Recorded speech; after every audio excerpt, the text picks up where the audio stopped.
Well, friends, we're now with Cold Blue Comics, and we have the man right here. And the reason why we're having this interview is because they're totally different from everything you see around it. You see Batman, you see Superman, but right here, you can see history when the United States was going against the comic book that supposedly rotten our kids. And we have the man right here, who's going to tell you all about it. So these books, if you look at these photos here, these are two photos that were taken during the Senate investigation on juvenile delinquency. So the senators in the United States chose those 24 books. Which are these right here? Which are these right here. So I tracked these all down. I got the names and titles. Now when you submit one of these books to CGC, the grading company, they put a notation that they were used in that trial. And this is an interesting one here. Crime must pay the penalty. Why it's interesting is he's pointing to it right here. So I did this. So I have all of those books. All these books behind me are books that were banned. So Banned books. Not only were they banned, but church groups and the civic groups were encouraging people to burn them. So it's unusual that they even exist. So books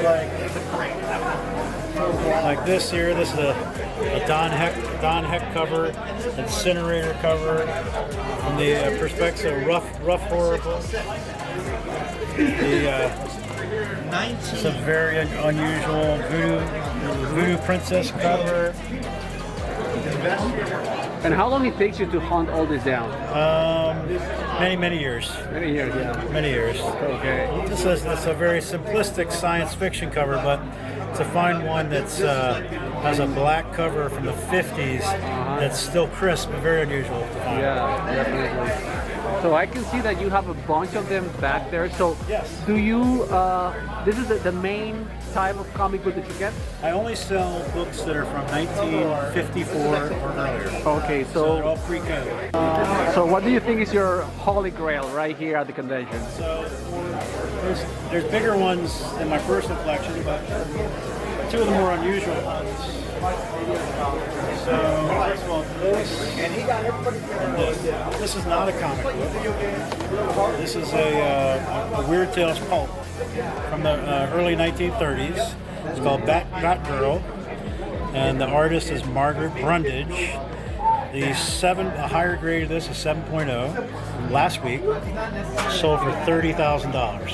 Wow. So it's expensive, but it's also a unique book. And also part of history. Very much so part of history, yep. And then this one here is a unusual book. So this is a Black Cat 44, and it's a Lee Elias cover. It's unusual to see one in a 9.0, but it's the only one that's a file copy. So Harvey Publications, like all the publishers, would keep a copy for themselves, and they call it a file copy. So this one was at the publisher, and then one of the people that worked at the publishing house took this and decided to sell it. Okay. And here it is today.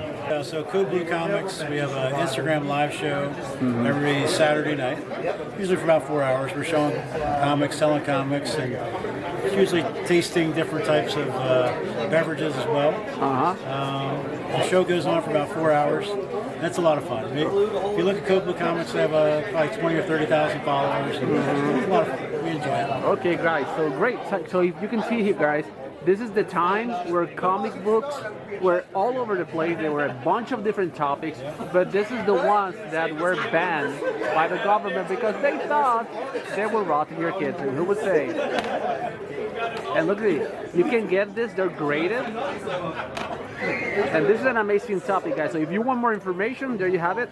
Cold Blue Comics, Instagram, and we wish you all the best, man. Yeah, thank you.